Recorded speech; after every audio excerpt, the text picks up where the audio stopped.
Hello, this is the Lois Wright Show once again, and I have a very special guest, and I have Joyce Whitby's here too, and I have Aaron Robinson, the famous composer, pianist, organist, writer from Remaine, all the way here.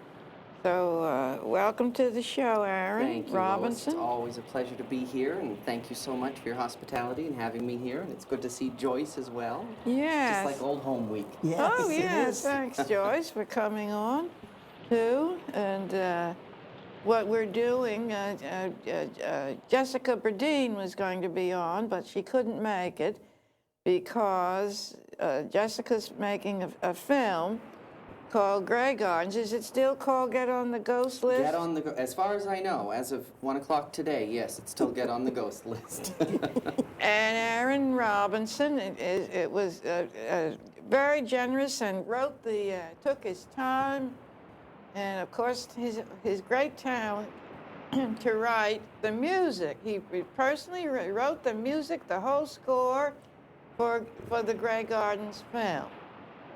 And it's going along well. It had some little glitches in it that had to be taken care of, but it's good. And Aaron came all the way here from Maine too because he wanted to talk to J.C. Berdine about the different places where the music goes in the film, that sort of thing. So, and we're going to show some of that. Right, on this, so you can see it. That's, does it show part of the film? No, nothing of the film, No. Just the clips of the music with video montage collages of pictures of Grey Gardens, the house, Little Edie, Big Edie, and all the friendships through Grey Gardens, such as yourself and David and Al Maisel, and it just is a nice little video montage set to music. So. Oh, well, that's wonderful. Set to your music. Right, yes. There are four pieces that I brought here today. The first one is called Grey Gardens, and I took the inspiration from the house itself. And I'd always wanted to write certain pieces for the elements of Grey Gardens and the Beals and yourself and the Maisels. So the first one that I wrote was a piece about Grey Gardens, just the house.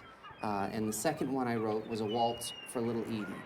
And when I started to write these compositions, I really tried to channel as much as I could the Beals, the house, and really saturate myself with that subject. And many times, the spirits of the Beals, the houses, and all in that time came through. And what is so amusing, I had told Lois, is that after I had written quite a number of pieces for the score, I had a vision in the night that Big Edie had come to me and said, "Where's my piece?" I hadn't written one for her because there wasn't a lot of Big Edie in the film. And the next day, wrote a piece for Big Edie. Oh, so good. We'll see four videos today, and I hope she'll be satisfied. Well, yeah, she'll be pleased, yes. Well, she would certainly, her spirit would come and tell you that. Right. Yes, Well, it was great inspiration. Maybe we'll get to talking, and then let's, I wonder if we could see a little of that, some of that now. We have to, I don't think, see it all in one piece, but... This is the first one, called Grey Gardens.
There was more So to that. It sentimental. went on. It went on after Yeah, that.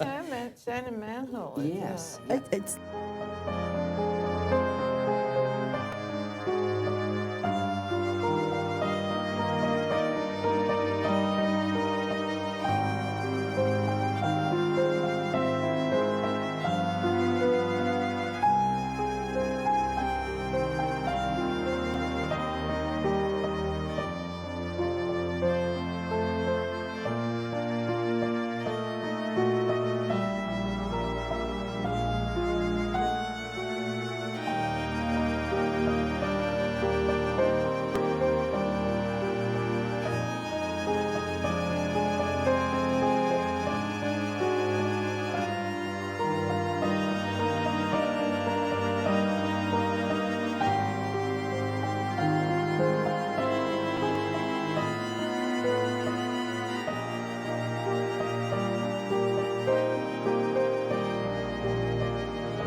That was very nice. And I wanted to show the transformation, the beginning Yes. of the house that everybody has become familiarized with through the Maisels film in the 70s. Yes. And showing shots inside and of the piano and things, and then showing the transformation and renovation of what the house is today. And in fact, that wonderful painting at the end I know is very dear to your heart because that was the one that you had in the kitchen studio, the one you had over the stove. In the kitchen studio. Oh, The round abstract circle. Oh, that Yes. that Edie wanted when I Right, so I left put there. that in I the called end it there. my chapel. Yeah. Right, Oh, right. that's what it is. It yeah. was nice to go through all those photos that you usually don't get a chance to see. I didn't know there was a photo of that. That's why I Yes. look so blank. Yes, when you see it again, you'll be able to see that. I'll have to see it. I can't see it good enough Right, with the light that- in there's a the light right way, there. and I'm nearsighted anyway, and getting worse. Oh. So I can't. I But can't. Aren't we all? well, yes, yes, indeed. Well, But it's not just you. lovely and, you know, very evocative, Right, I tried to be tender with the house. very tender. In yes. fact, the house is what brought Lois and I together. I was living in a very old farmhouse in Portland, Maine, right in the middle of the West End side of the city that had still survived all the hundreds of years and had been renovated as well, but there was quite a lot of the age to it still Yeah. there in the history. And Lois and I talked quite a bit about blessing houses and spirits in houses and energies of houses. And I knew that there was some sort of trauma that had gone on in this house. And I had lived there for about 3 years, but just could not identify it. And one day I was reading Lois's book, and when I went to a certain line that said that houses have feelings, houses Houses have feelings are just too. as much as an entity as a real human being. The hair just stood up on the back of my neck, and the house all of a sudden just became at peace. Oh. And that's when I knew I needed to contact Lois Wright, and I'm Yes. glad I did because it sparked a beautiful friendship. Yes. But that one line just opened everything Yeah. to me, and it was just That wonderful. house must have had a lot of feelings. It did. It was very sad when I left. I know that. Many houses are. But I wanted to capture the tenderness of the house because the house of Great Gardens you is just did. as important as the people who lived in it. Oh, yes, yes. But you did capture it perfectly, perfectly. Good, great. Well, and that's interesting because Grey Gardens is in the West End of Georgia. I didn't even think of that. Sure, the West End Road. Yeah. Right. Isn't that ironic? So- My goodness. So that was the first piece that I wrote. That was the first one I Oh, tackled. yeah. It's very easier. It's much easier to write for something that is an inanimate object Yeah. rather than a person, because you really have to saturate yourself and get into that person before you start writing. Yes, I can see why that would be very difficult. Mm-hmm. Yes. Well, so we could see another segment, I guess. Yes, this next one is Waltz for Little Edie. Oh, yes, Oh. that's a beautiful one, too.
Wonderful. Yeah, that piece is very, I enjoyed writing that piece because there were so many layers to Little Edie. There was Yes. Oh, this yes. beautiful, beautiful, just elegant creature, lady, that I was just so in admiration of, that the waltz, the beauty of that waltz. But what is wonderful about the composition is that many of the themes are in a minor key, but they're placed in a major setting. So there's this constant juxtaposition and pulling of ambiguity of it's hard to explain. You know, I usually put it into music that even though that she was just so elegant and beautiful, that there were things in her life that were just a little. That's a Well, good I kept explanation. hearing her say, "I've got to get out of here." Right. Yeah. There is a sadness, a tenderness Yes. to it. There's a beauty to it as well, but there was always that underlying current. Yeah. And when it goes into that, I had envisioned her starting very slowly, dancing, and the spirits of the house coming in. Yes. That's why you can hear the choir. But that scene of her dancing at the end, by herself, I had never really seen a close-up. The expression that's on her face is a very pained expression, almost With the lonely. flag. No, just the opposite. When he's filming her down through the staircase. The end of the film. The very Oh, end. okay. And she's in the foyer dancing. There is a very passionate look on her face that is just beautiful. And the only way I could really end the whole thing is to show that bench. Yeah. Oh, yeah. Empty on that. So, Yeah, but it's amazing from a child going through and reaching the fame in Yes. that ethereal sound with the Maisels and Grey Gardens. So I hope mean, I captured I her. just want to say again, that was Aaron Robinson's composition for the film. I want to keep mentioning that because you did such a beautiful rendition of what your thoughts were. Well, I had wonderful subjects. It was very easy to write for this film. Not just the Beals, but of course your life as well. Writing pieces for working at the Sea Spray when you read poems for many celebrities was very fun. I wrote a wonderful little 1930s Oh, style, good. as though it were a restaurant pianist Yeah. with a set, Yeah, that a would drum fit and a in. bass as well. For that, I didn't bring that one. And then there are other Yes. parts This of it as can well. all, it could all stand on its own. It could. I'm very hopeful that that a soundtrack will come from this. There's about 40 minutes of music Yeah. total, which is a good length of a soundtrack, and has quite a lot of different depths to it, as you can hear just from those two as well. There's jazz in it also. There's even a minimalistic piece when talking about how to conduct a seance and all. So Oh, I don't okay. know if it'll all get in the film, but at least I've written Oh. it and we'll Yes, see. it should. Yeah. And by the way, so the audience knows that Aaron Robinson that wrote the music and for the disc for his father singing, going. What was the name of that? thing? Driving Old Memories. Driving Old Memories, and you saw that on my show, the entire Driving Old Memories in Maine with the music and you did the photography too, didn't you? As well, just very much in the same light as As doing your these videos as his well. father was singing. He has this beautiful, excellent, nice voice. Well, It I was- had never written a country song in my life. I come from classical, Yeah, jazz, early right. jazz, and Broadway, and film scores. And so I took the entire winter to really expose myself to a lot of bad country music. Oh, goodness. But I really went for the classic country music that I had fallen in love with, and the idols that my father had grown up listening to, Yes. Johnny Cash and Merle Haggard and all of those, and Yeah. tried to construct a country song that could tell the story as well. And it's his story. It's his story about his childhood and all. And it's wonderful because he's 68 now. And one part of the reason why he wanted to write this song is that everyone in his life is now gone. Either they've passed away, they've moved away, something has happened, and even the buildings don't look the same. Oh, no, He's I lived know. there all his life. and- It's a wonderful expression of what he's feeling. Right. You can understand it so well, no matter what your age. And he's become very famous now. He can walk down the street and strangers now stop him and say hello, which is Oh, isn't which is a nice third act to your life. Yeah, Yes. that's great. Aaron, you certainly have been busy between writing the music and the words and all for that your father's song and the Grey Gardens get on the ghost list too. I don't know how you do all that. Well, and I it's think done we're so all busy. perfectly. I know that you're very busy and No, painting. not like that. Well, if you do something that you enjoy, I consider myself very lucky and blessed.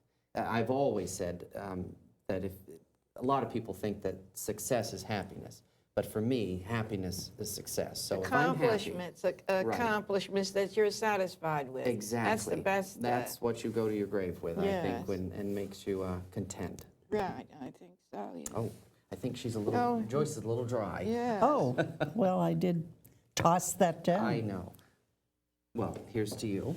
And to you, sir. Right. Thank you. Gotta have a long arm there. Yes. Wow. That.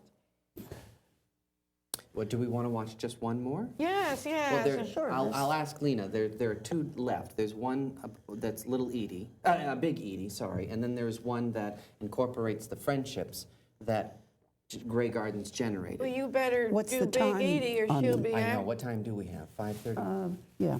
I think we could do friendship if Lena knows how to put that disc in. I think we can. Well, what do if that's that. not the one with Big Edie? Yes. Yes. Oh, she's good, in there because as well. otherwise, if you don't play that, she'll be Ex- keeping you awake again. Right, right. So if Lena wants to cue that up, we can watch that. Or if she wants to put in Big Edie, Well, either one. Well, we'll see what happens. Exactly. Surprise us, Lena. I know it takes a little bit of time for her Yeah. to load in those. So. Well, I don't know. Or maybe she's left the room. Maybe she's not there anymore. Maybe so. Oh, well, that's possible. I can't see her out there. Well, we'll just keep talking Well, until it Oh, comes what out. Yeah. do you know? Somebody.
And it went on from there as well, but we're running out of time. But thank you, We're running Lena, out very of much. time. We're running out of time. It's time to say thank you. Oh, I want to thank you, Aaron Robinson.